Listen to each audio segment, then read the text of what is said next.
Alright, in the next series of videos I'm going to go over this whole study guide. So if you have a question on, I don't know, number 22, go to the video that has number 22 on it. So right now I'm only going to do 1 through 14. So this first video is only going to go through 1 through 14. Okay? So the first learning target for the unit was identifying special angle pairs. So name an angle pair that is vertical. There's lots of them on here, but I'll just give you one. Let's say 1 and 3. Angle 1 and angle 3 are vertical. Another one would be angle 2 and angle 4. And 6 and 7 and 5 and 8. Okay, so there's 4 different vertical angles on this picture. Same side interior angles. There's 2 types here. There's 2 of these. There's angle 3 and angle 6. They're on the same side of the transversal, which is T, and they're on the interior of the 2 lines here. Okay, and the other one would be 4 and 5. Corresponding, there's 4 of these, so 1 and 5, 2 and 6, 3 and 8,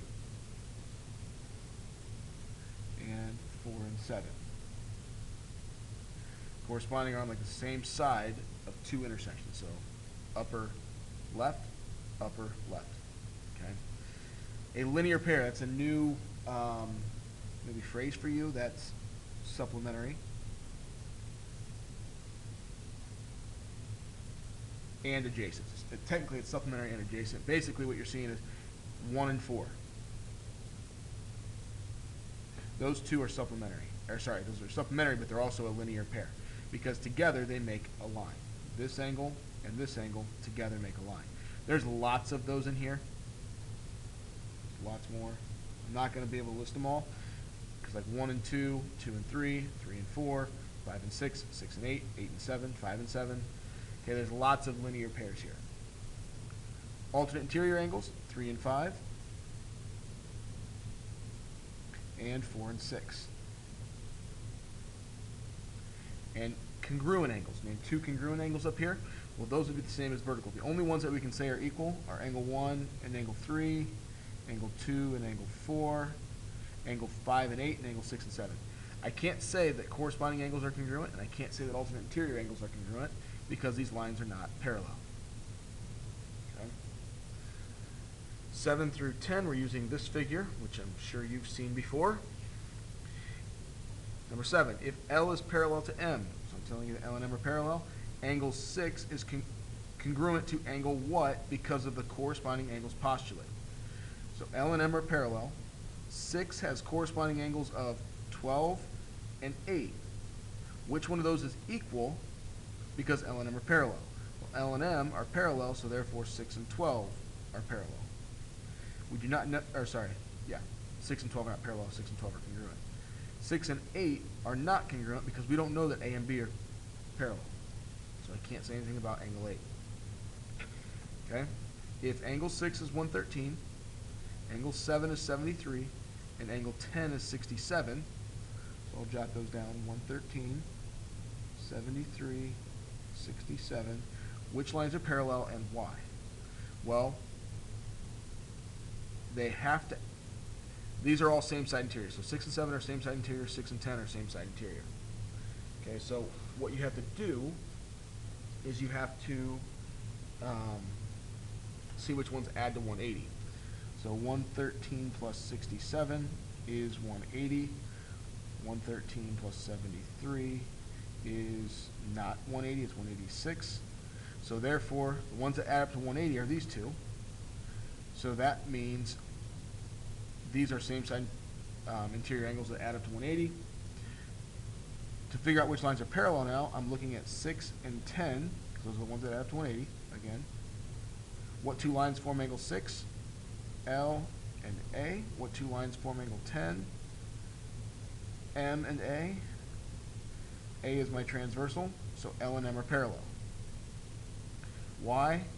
Because of the converse of same side interior angles theorem. Converse because I'm concluding that the lines are parallel. Okay? If A is parallel to B, then angle 2 is congruent to angle 7 because of, and that would be alternate interior angles theorem. 2 and 7 are alternate interior angles. Okay, A and B are parallel, so those are congruent because of alternate interior angles theorem.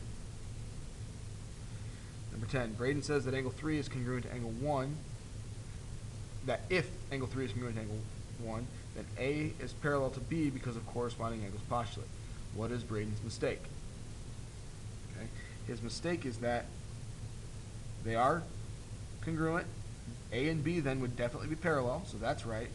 But it's not corresponding angles postulate. It should be the converse of corresponding angles postulate, because he was concluding that the lines were parallel.